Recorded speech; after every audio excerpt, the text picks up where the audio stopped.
One of the shootings that I was involved in, if I may share, we were on Beacon Street and Davis Street. Used to be a Church's Chicken there, and we were buying some drugs. I was a relatively new officer. I might have had 2 years on. I was partnered with a 15-year veteran who had been in narcotics for a number of years, and we were working undercover. One thing that the training does prepare you for what's going to happen, but you got to understand it cannot prepare you for real or reality. When you're out there, a guy started shooting at us with a carbine rifle, just shooting at the vehicle.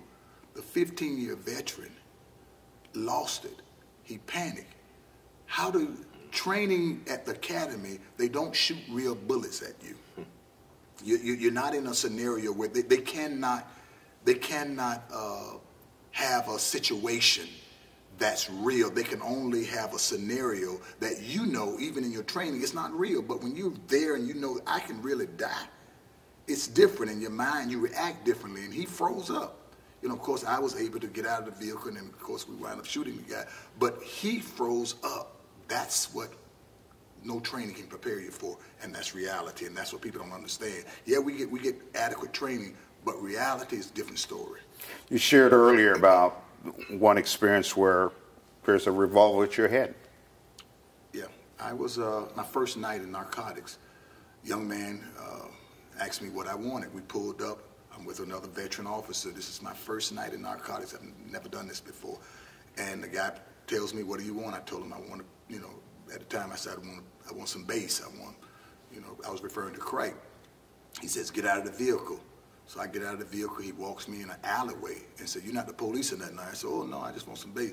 So he said, "Okay." He reached underneath the stairwell, pulls out a gun, and said, "Get it up, player." So I had the $20 in my hand. I give him the 20. He said, "No, I want more than that."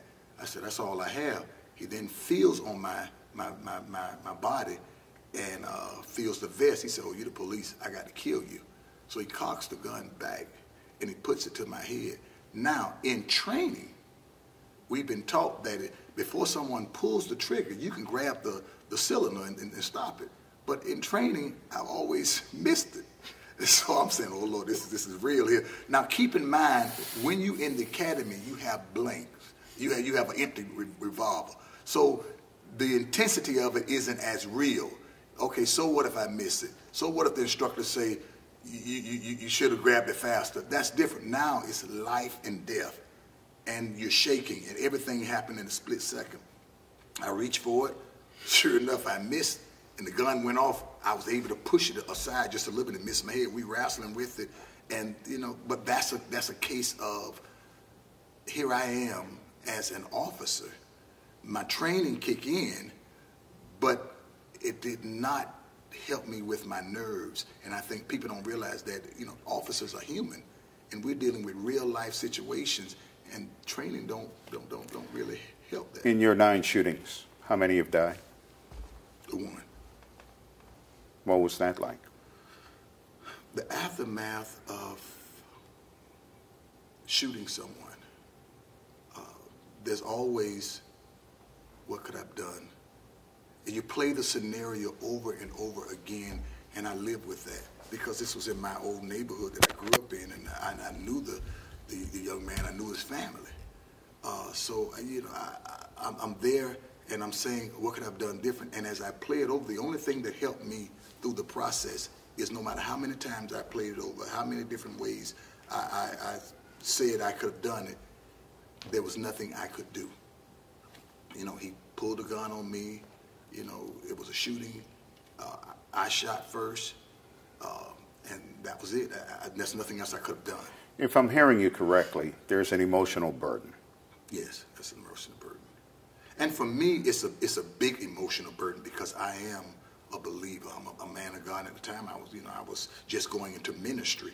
So I'm wondering, Lord, did I do the right thing? What could I have done?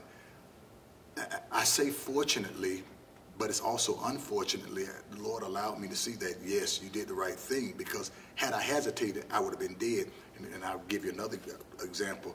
I transferred after that shooting because of the emotional drained. And, you know, I've been in several shootings now. It's time for me to kind of do something else. So I went back to patrol. I got out of the limelight of narcotics and working undercover in high-profile position, in dangerous position. I got out of there, and I went back to patrol. First night back in patrol, here I am in a position where, okay, nothing should happen. I'm on the midnight shift. It's 2 o'clock in the morning. What could possibly happen? And here come a kid running across my police car shooting at another kid. Now, a week or so, a month or so, I forgot how long it was, I've already been involved in a shooting where a kid died. So now another kid comes running, shooting right across my police car. I mean, right in front of the police car. I jump out, I'm chasing the kid, and the kid falls down between some houses in a dark alley. I see the gun, I tell him to drop the gun, the kid will not drop it. I'm thinking, if I shoot this kid, you know, am I going to be justified? Is this the right thing to do? Should I wait a little longer? You know, and I waited. And the kid saw my hesitation, and he jumps up and he runs between some houses. And when I chase him, he opens fire on me, and I can feel the bullets going past my head. I hesitated. Why? Because I wanted to make sure that I was right, and hesitation, that split second, could cost your life.